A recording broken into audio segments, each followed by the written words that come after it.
everybody, I'm Penelope with Breathless Wines. I'm the winemaker, and I love to cook.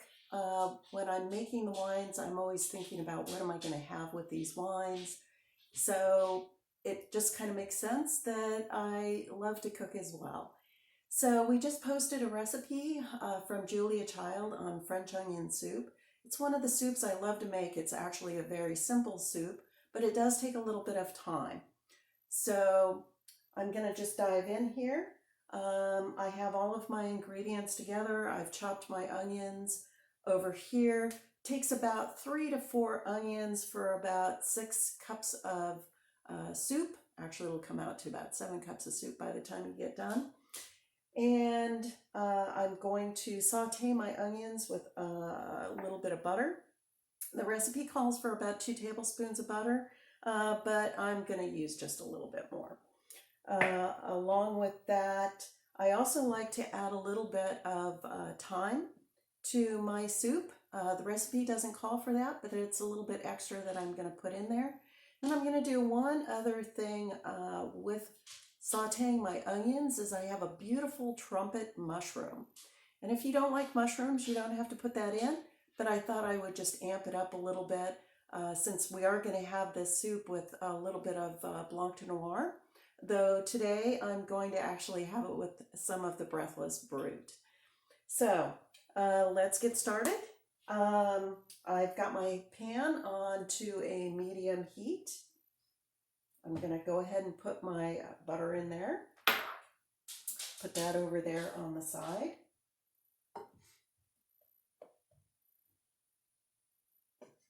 Okay, and I'm going to let that melt down a little bit. That'll take a few more minutes, but I'm going to go ahead and put my onions in. That'll be perfectly fine. They're going to be sauteing up. So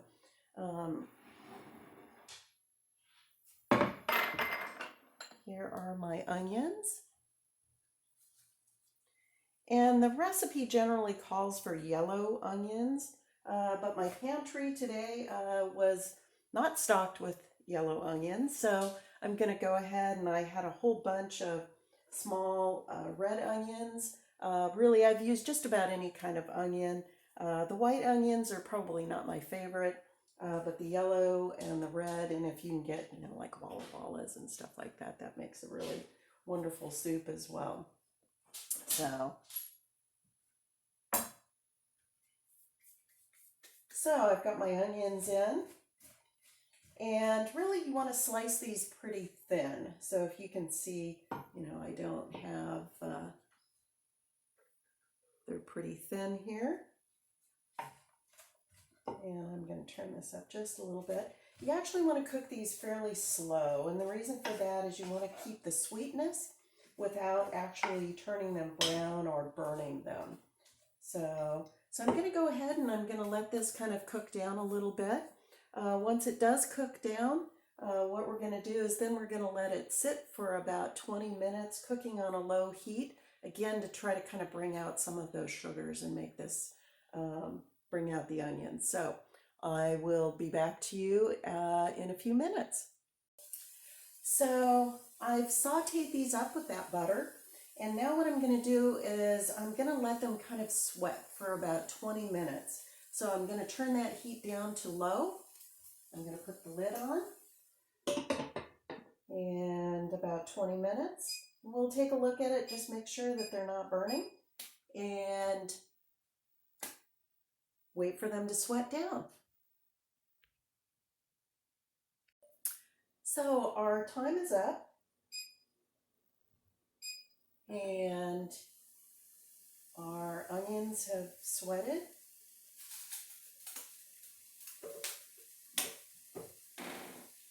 And so you can see they've just gotten nice and soft.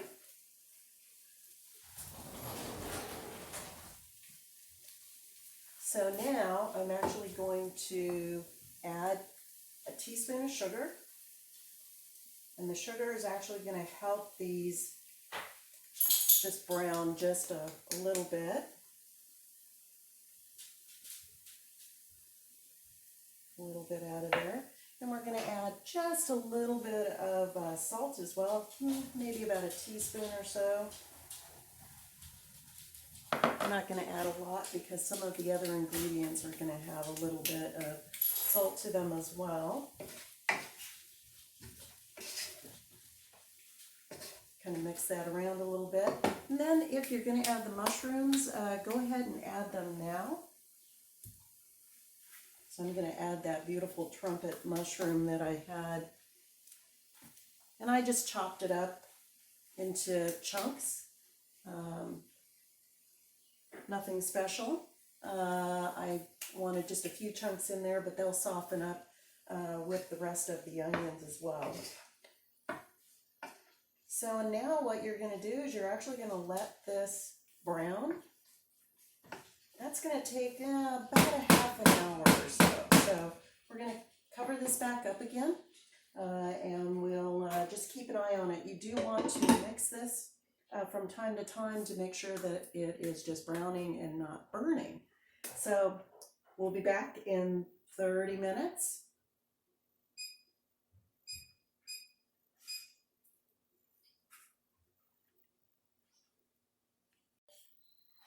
So while I'm still waiting for those onions to brown, I thought this might be the perfect opportunity to show everybody how to open up a bottle of sparkling wine.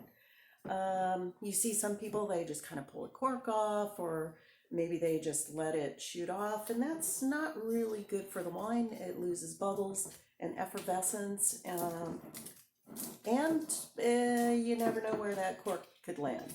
So first thing, take off the foil. So usually there's a little tab, pull that off. Then you'll see on the wire hood that's on the top, there's a little pull and a little twist. And what you want to do is you want to untwist that. Let's see if I can get it in a little better area here. And I always like to keep my hand over the top of it because sometimes it's maybe gotten shaken up, and that cork, you never know what's going to happen. So at least if you have your hand on it, you have a little more control. And then what I like to do is take a towel, put a towel over the top, keep your hand over it again as well. And then what you want to do is you want to hold on to the cork, but you want to twist the bottle. So and you'll feel the cork start to come out. You want to kind of hold on to that.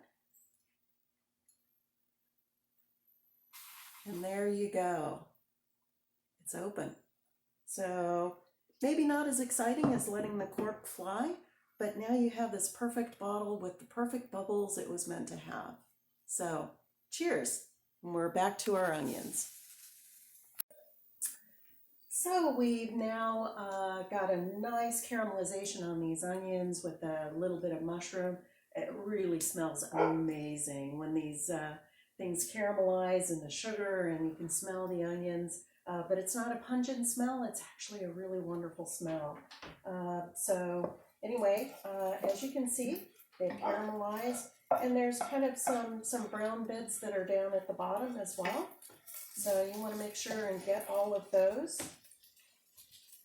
What we're going to do then is we're going to take about 2 tablespoons of flour and just kind of sprinkle it over the top. This will just give it a little more body a little bit later, so with the cooking. So you can see, and you want to kind of brown this just a little bit. I like to still keep this on low so that you don't really burn it, but try to get up all of those little brown bits. Wow, this just looks amazing. Then we're going to take, that's browned enough. You can see it's not really white anymore.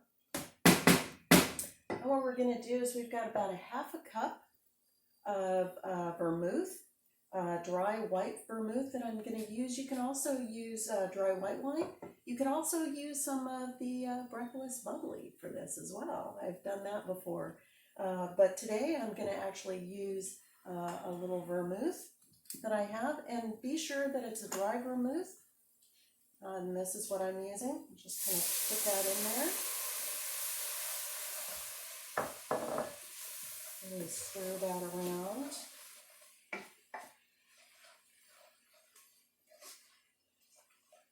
You can see it's just kind of like a roux. It's going to get kind of thick. And some people may want to take a whisk at this point, but a big spoon works just as well. And then what I have is about 6 cups of beef broth here that I'm going to put on top. So, and you can just, I'm just going to pour it on in there. It's going to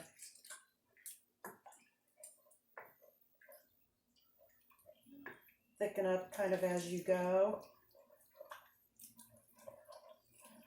So you can kind of see I started out maybe a little bit slower.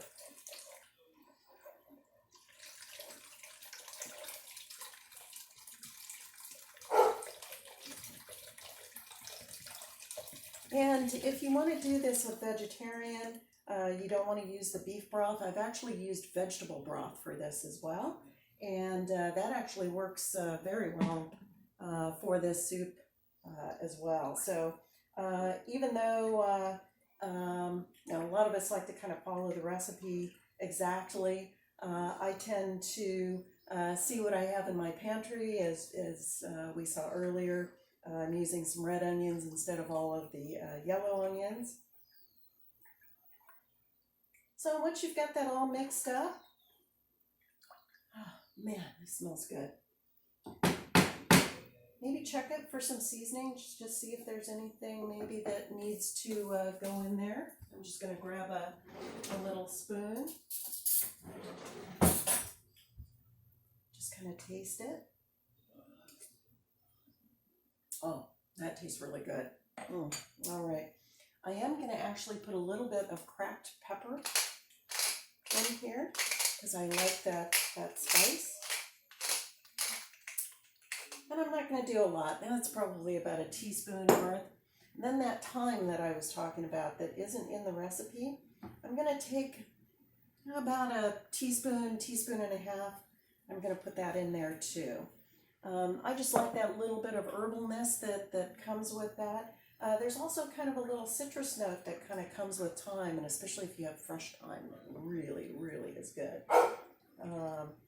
What I've got right now, unfortunately, because it's winter, or I guess it is spring, but my thyme is not really growing very well right at the moment. So I'm going to have to make do with some dry thyme, which is perfectly fine. So, and now we're just going to let that simmer for about another 30 minutes, and then we're just about ready to go.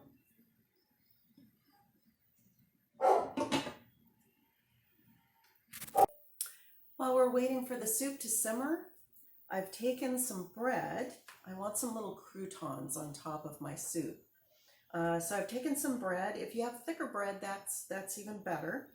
This is sourdough. I prefer the sourdough, but if you like French bread, that works just fine too. And with this, because they were in big slices, again, I'm trying to kind of use what I have in my pantry, in my refrigerator, instead of going out to the supermarket. So these are a little bit thinner, but these are going to work just fine. What I did is I kind of made them into little squares that are going to fit into my soup cups. And I put them in an oven at about 325, and I just kind of toasted them a little bit, kind of made them crunchy, just like croutons. You can spread a little bit of olive oil on them before you do that. I didn't. I'm just going to leave them just like this. These are then going to go on top of our soup, along with a little bit of what I'm using is Gruyere. The recipe calls for Parmesan, but any kind of melting cheese is going to work. And again, in my pantry, I had Gruyere, so this is what we're going to use today. So now we're just going to wait for the soup to finish up, and we'll be right back. All right, so our soup is ready. It's had enough time to simmer. I mean, it smells amazing. I just can't even tell you. The sweet onions, you can smell a little bit of the mushroom. Really, really amazing. So the last thing I want to do real quick is I want to take a couple of tablespoons of cognac. This is the cognac I'm using. Again, whatever you have in your cupboard. If you don't have cognac, I've used sherry, dry sherry, and that works just as well. So I'm just kind of give that a little bit of a stir. Let that cook just for a minute. And then there's a couple of ways you can do the croutons. You can either put the crouton in the bottom with the cheese and pour the soup over the top. What I like to do is I actually like to take the soup, put it into the cup, put my bread on top, and then the cheese. And I'll show you that.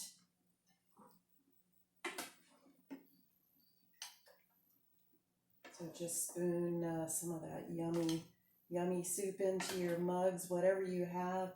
I have these really beautiful little mugs that were made locally. And then I'm just going to put the little toasted croutons right on top. Then I'm going to take a pretty generous bit of cheese. I'm just going to put that on top. And as I say, this is a little bit of like a Gruyere type cheese that I'm putting on the top. And then begin to broil for a minute. Turn that off. Now I've got one that I've already broiled here. So what I'm going to do is pour a little glass of bubbly.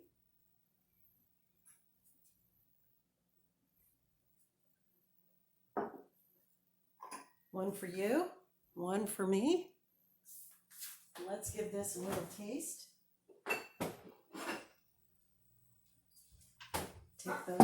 Take those bubbles out of the fridge. Usually I like to have them out for about 15-20 minutes before I pour.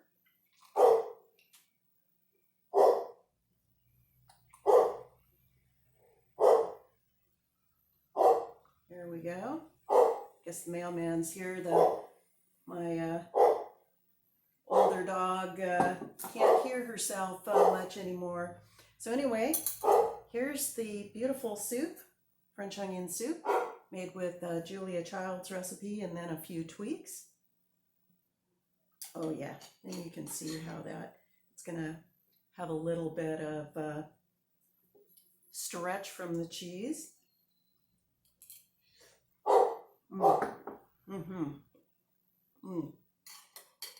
Oh, that's so good.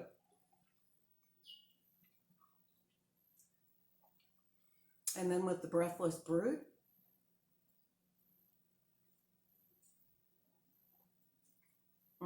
It goes perfect.